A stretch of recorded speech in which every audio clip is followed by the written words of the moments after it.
Bienvenidos a la tercera parte para la guía sobre Orca Slicer y cualquier otro laminador que esté basado en este. En los dos vídeos anteriores vimos las bases de los slicers, las calibraciones principales y los ajustes más importantes para mejorar la calidad, además de la resistencia de nuestras piezas. En esta tercera parte vamos a ir un paso más allá y vamos a ver algunas cositas que nos van a ayudar en proyectos más técnicos, como añadir texto directamente con el laminador, cómo trabajar con los soportes utilizando varios materiales, cómo reducir el desperdicio en impresión multicolor, que este es especialmente interesante, cómo cortar piezas en varias partes y cómo añadir conectores para ensamblarlo todo junto después.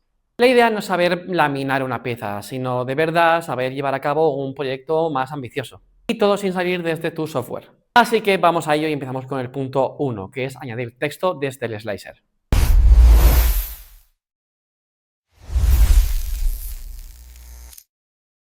Si me veis cambiar entre slicer y laminador es lo mismo, simplemente es el idioma porque estamos más que acostumbrados a mezclarnos. En Orca Slicer y los demás software que están basados en este, puedes añadir texto en tus piezas directamente desde el laminador, sin tener que irte a software o herramientas aparte. Seleccionamos la pieza, usamos la herramienta de texto y escribimos lo que queremos añadir. Después podemos añadir el texto sobre la superficie del modelo, cambiar su tamaño, su orientación, su fuente y también, y más importante, la profundidad. Esto nos permite hacer dos cosas importantes. Podemos dejar el texto en relieve, es decir, que salga por encima de la pieza, o podemos hacer que quede grabado, o sea, que sería en negativo y se quedaría como un hueco que formarían esas letras. Esta función es muy útil para personalizar objetos, añadir nombres, referencias, números de serie o cualquier marca sencilla sobre una pieza. Lo importante es colocar bien el texto sobre la pieza. Podemos ajustar su posición, rotarlo y modificar su profundidad hasta lograr el resultado que queremos. Una vez colocado, laminamos la pieza y comprobamos que todo está donde debería estar y como queremos. Perfecto. Ahora, soportes con otro material. Punto 2. Cuando tenemos una impresora con un sistema multimaterial, esto es especialmente interesante. Ya estamos hablando de un ACE, de una AMS o cualquier cachivache de estos. Cuando imprimimos una pieza con soportes, normalmente esos soportes se hacen con el mismo material del que está hecho la pieza. El problema es que dependiendo de la geometría, estos pueden ser difíciles de retirar o dejan una marca bastante visible sobre la superficie de la pieza. Una solución es utilizar un material diferente que esté en contacto con la superficie de la pieza. Esa zona que hace interfaz entre el soporte y la pieza, más concretamente. Por ejemplo, podemos imprimir una pieza en PLA y utilizar otra cosa diferente para la superficie o esa zona de interfaz, con el único objetivo de que se despegue más fácilmente. En algunos casos se utilizan materiales específicos de soporte. El más famoso y uno que resulta súper llamativo en Instagram o TikTok son los que son solubles, porque eso simplemente lo coges de la impresora, lo metes en agua y se te queda la pieza limpia. Pero también se pueden buscar combinaciones que no tengan tan buena adherencia entre materiales. Lo importante aquí y nuestro punto es que no siempre hace falta imprimir el soporte con el mismo material todo el rato. Porque el punto entero es que esa zona en la que se va a pegar a la pieza justo puedes cambiarlo para irte a otro material diferente y conseguir un acabado mucho mejor. Esto tiene varias ventajas. Reducimos el consumo del material especial, que estos normalmente son bastante más caros. El segundo es que reducimos el número de cambios de filamento. Y el tercero, que ya hemos dicho, mantienes una buena calidad en la zona de contacto de la pieza principal. En el láser podemos elegir qué material queremos para esto y especificar qué filamento quieres para la interfaz del soporte. Después, al laminar, podemos revisar en la vista previa qué partes se imprimen con cada material. Esta vista previa es muy importante porque nos permite comprobar que de verdad estamos usando el material especial solo en la zona que lo necesitamos. Y ya está, sencillito y al pie. Ahora vamos a hacer un pequeño asterisco y vamos a hablar por qué no es recomendable usar siempre el mismo material de soporte en todo el soporte. Ahora vamos a hacer un asterisco y vamos a hablar de por qué no es recomendable usar el mismo material de soporte para todo el soporte. Vamos a poner de ejemplo que estamos utilizando este material soluble. Si utilizamos este material para todo el soporte, todo cambio de filamento que haya durante la pieza va a acabar en purga y eso significa material especial, caro, desperdiciado. Por eso en muchos casos es mejor utilizar el material principal, como hemos puesto de ejemplo antes el PLA, y simplemente para esa zona de interfaz utilizar el material guay, el bueno, el de los domingos. Y con esto básicamente tenemos un buen balance y encontramos el equilibrio.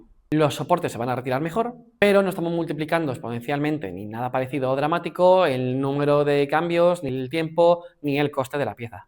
Después de activar esta opción, conviene registrar en los información que te viene cuánto tiempo va a tardar en imprimirse esto. Es un ejercicio muy chulo para ver cuánto estás ahorrando en el material más caro, porque puedes comprobar el tiempo de uso, el material que estás utilizando y el número de cambios de filamento. Vale, ahora vamos a hablar de la gestión de purga en todas las impresiones multicolor. Esto lo mencionamos en cada vídeo. Si no estamos hablando de la Xtool, cada vez que hablamos de una impresora, hablamos de esto. Y es que la impresión multicolor genera muchos desperdicios. Y ya vamos a hablar del cambio de filamento, y la purga, y el cambio de todo, me lo voy a saltar. Ya sé que vosotros sois inteligentes y me seguís en esto. Voy a subir la mesa. El punto de la purga y todo esto, simplemente para dejarlo claro, es evitar contaminación entre colores. Si estás imprimiendo en rojo y pasas a verde, si no se hiciera esta purga, vas a imprimir con este color intermedio. Entonces, cuando quieres piezas estéticas o te importa el acabado, no es la mejor opción. Pero tenemos varias opciones para gestionar esto y aquí te las cuento. Una opción es purgar dentro de la propia pieza. Eso significa que parte del material utilizado para limpiar el nozzle va a estar dentro de tu pieza, en el relleno, pero lo guay es que esa parte no se ve. Otra opción es purgar en los soportes. Si tu impresión está usando soportes, podemos utilizar estos para hacer la purga, porque al final es parte que vas a desechar. Y la impresora al final lo único que quiere es hacer esta transición entre filamentos lo más suave posible. No le importa dónde va a dejar el filamento. Y con esto lo que estamos ahorrando es no llevar este filamento a la torre de purga, simplemente lo estamos usando en una parte útil del proceso. También podemos utilizar un objeto adicional como parte de purga. En este caso añadiríamos una segunda pieza al plato. Y hacemos que el láser utilice los momentos de purga para seguir imprimiendo esa segunda pieza, que ya no tiene un acabado tan estético, pero sigue siendo una pieza. No es una cosa que vas a tirar. Vas a ir con colores mezclados, lo cual también puede ser muy interesante, y ya hemos ido hablando en nuestras redes sociales de estas opciones que las impresoras multicabezal están dando para crear nuevos colores. Así que si os mola un poco la aventura, yo sí que os recomiendo que probéis esta opción. Pero si estáis con piezas funcionales o donde el acabado no lo es todo, esto es súper útil directamente. Pero el concepto de todo este punto es una idea muy sencilla. En vez de desperdiciar filamento, vamos a intentar reutilizarlo en partes útiles, dentro del modelo, en los soportes o en una pieza adicional. Punto importante, habría que comprobar el resultado dentro del software. Después de cambiar estas opciones, siempre vamos a tener que laminar de nuevo todo el proyecto. Y vamos a tener la vista previa para revisar todo. Aquí podemos ver qué zonas se imprimen con cada filamento, dónde se generan los soportes, dónde está la interfaz y cuánto material se usa. También podemos comparar el tiempo de impresión y el consumo antes y después de activar todas estas opciones. Esta opción es importante porque no existe una configuración ideal para cualquier proceso, así algo en plan general. En algunas piezas compensa usar purga en el relleno, en otras es más interesante lo de ponerlo en los soportes. Y algunas veces no te interesará tener una pieza adicional con colores un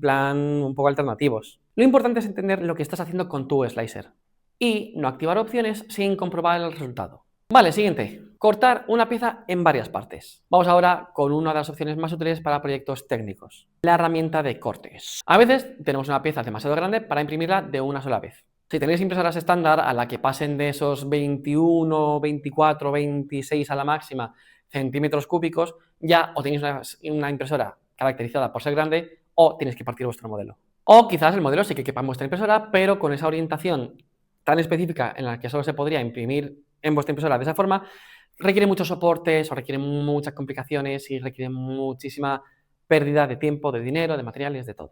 Bueno, pues si tenéis una situación así, podéis utilizar la herramienta de corte directamente desde el slicer.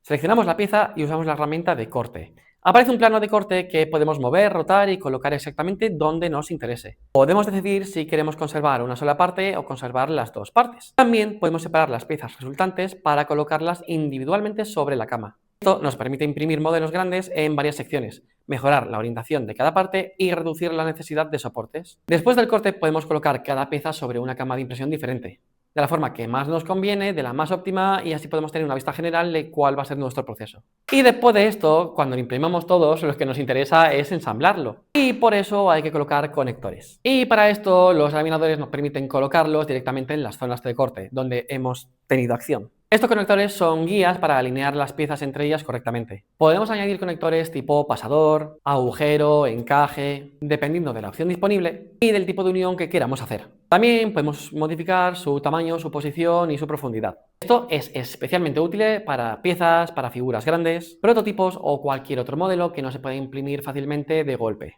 Directamente sé que queremos imprimir algo por partes porque tiene sentido en nuestra idea. La ventaja de todo esto es que no tenemos que diseñar ningún tipo de conector en CAD o algún otro software diferente. Todo el proceso de corte y conectores se puede hacer directamente desde el laminador. Una vez añadimos los conectores, aplicamos el corte y comprobamos que cada parte sí tiene su correspondiente zona de unión. Ahora, punto específico de este punto. Separar, orientar y preparar las piezas. Después de cortar la pieza tenemos que comprobar cómo queda. Podemos moverlas, rotarlas y colocarlas sobre la cama de impresión. El objetivo es buscar la orientación más estable y con mejor calidad. En muchos casos, cortar una pieza nos permite reorientarla. Cortar una pieza en muchos casos nos permite orientar la pieza sobre una cara plana y de esta forma ahorrarnos un montón de tiempo y material en soportes. También podemos utilizar las herramientas de organización automáticas para distribuir de la mejor forma posible las piezas sobre los platos dentro del slicer. Antes de imprimir conviene laminar de nuevo después de todo este proceso.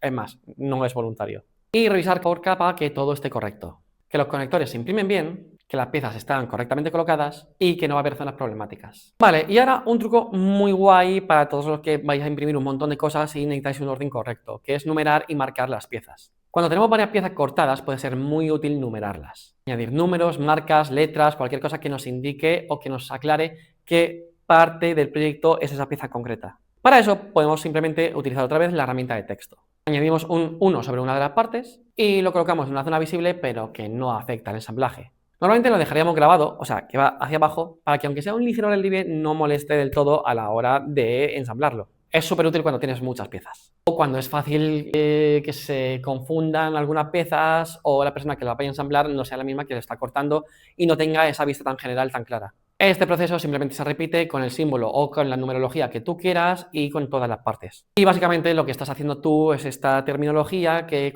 se hace para luego las piezas de Lego, de Playmobil o cualquier cosa. Podemos repetir el proceso con otras partes y asignar a cada una un número, un símbolo que tenga sentido para nosotros en nuestro proceso.